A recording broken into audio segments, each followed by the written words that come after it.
welcome everyone to the Leopard Warrior World Tour. So, greetings from the House of Detroit, the House of Yoga in Detroit. So, I'm just going to go through some of these teachings. The focus of these teachings is Ubuntu, which means humanity, and it's likened to the third jewel in Buddhism, which we call the jewel of Sangha. And the jewel of the Sangha is the jewel of connecting to our lineage and connecting to our blood and bones, connecting to that electricity that sustains us. And nowadays, it's an aspect of the teachings, I feel, that has been forgotten. It's Sangha. So the Sangha is not just your friends and family, it's your lineage, it's your ancestry, going back in time and also stretching into the future. And the Sangha is also your spiritual lineage. So in my situation, it would be the Sangoma and the Korean Zen. So I'm here in the House of Detroit, and I'm going to Inside LA. And the focus of the practice is showing people how to connect to the indigenous spirit inside themselves. So how to connect with your heartbeat and connecting with the wind inside of you, your soul, and then connecting with your dreams. So as you're connecting with your dreams, it's a clear sign of connecting to your soul, connecting to the immortality of your spirit, the immortality which is your soul. So the first thing everyone has to do, everyone is encouraged to do in this practice, I feel, is listening to your heartbeat, and it's just feeling the pulse inside of you and breathing into that, and then feeling the wind, which is the breath moving inside of you, and drawing the breath in from nature and drawing it inside of you, and then listening. So a key part of this way of the Leopard practice is listening. That's mindfulness. So we're listening to our own heartbeat, and we're listening to the wind as it enters us, and then we're listening to our dreams, and we're asking the question, how is nature calling me right now? So it's a three-step practice. First, listening to your heartbeat, breathing it in. Then number two, listening to the breath, feeling the breath entering your body, the wind, feeling the bones, feeling your body. And then number three, you go to sleep at night, and then you're listening to your dreams, you're tracking your dreams. What are the dreams saying to you? So it's that simple. This is the essence of all indigenous practice around the world, and it doesn't matter if you're living in New York City, or you're living in South America, or you're living even in Detroit, you can still practice this. It just requires a certain mindfulness and concentration. Concentration. So the concentration of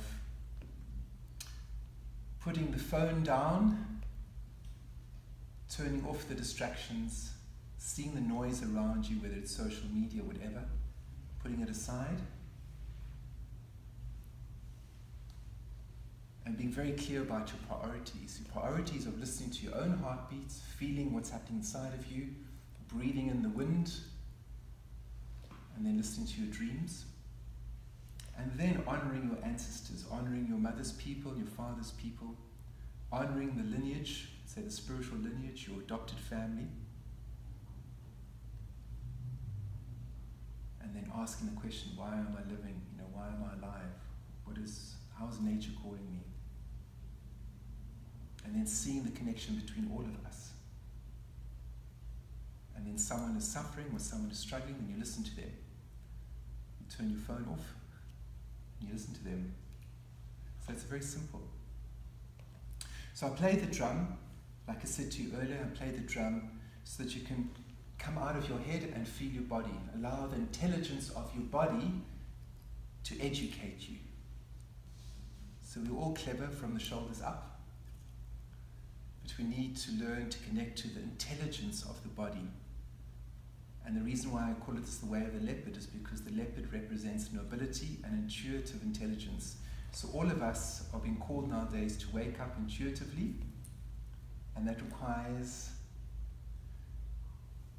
concentration, but it also requires a decision that you want to wake up, you want to connect to your blood and bones, you want to connect to your ancestry, and you want to listen to your dreams. So that just requires a decision. And then when you've said that, then you're listening, radically listening. So this whole practice is radically listening, just like the leopard moving through the savannah in Africa is listening to the sounds of nature and also listening to the sounds inside itself. So I'm working with a leopard because in southern Africa the leopard is revered amongst traditional healers as a noble creature, and it's one of our main totem animals because it represents intuitive intelligence. So that's why I call this the way of the leopard, the way of connecting to nature, connecting to your own inner nature, and connecting to nature around you. So as you're listening to your heart and your bones, and you're listening to the wind inside of you, you're connecting with your ancestors, and you're giving thanks to them for the gift of life, then you become less selfish and you start to feel. So as I mentioned to you earlier on, when we start to feel, we allow ourselves to feel everything. If we're feeling the shadow, and you're feeling guilt, or you're feeling shame, or you're feeling jealousy, feel it and then pray.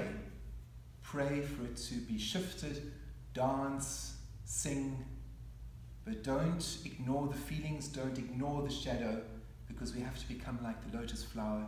We have to feed off the mud and allow the mud to fertilize our spirit. And the way we allow the mud to fertilize our spirit is we just feel it, we don't react to it, just feeling it, allow it to come up. Any kind of feeling is okay. It's just not okay when you blame someone else and you make them wrong. That's not okay. So feeling the fertilizer, feeling the sadness and the shadow, feeling the illness inside of you, and allow the illness to become your calling. Because all illness is a calling, even emotional illness is calling for you to connect with that part of you that doesn't die. Your soul, your umoya, the wind inside of you. And as you connect with that, then you connect with the wind in the trees, then you connect to the grasshopper, then you connect to the leopard, to the elephant, to the ants. So, I'm going to play a little bit of drum, do a little bit of drumming, and you don't need to write anything, you just need to feel. So you can just put the pens and papers down. People love to write. That's why I've got a book, so you can read that book. So here we go.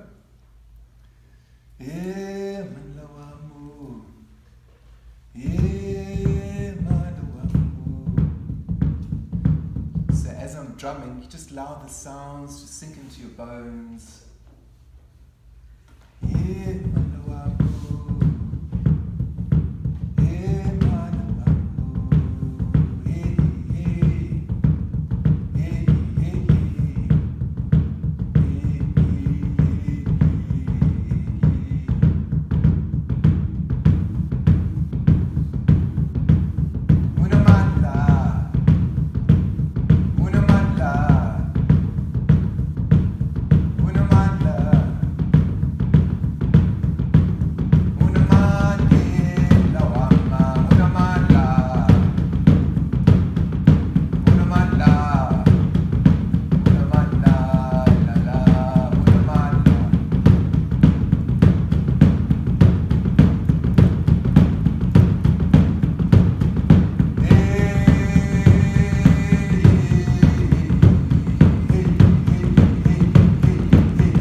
inside of you. Breathe into the dignity of your spine. Breathe into your bones. Take responsibility for your life. Breathe, feel, and surrender to this moment.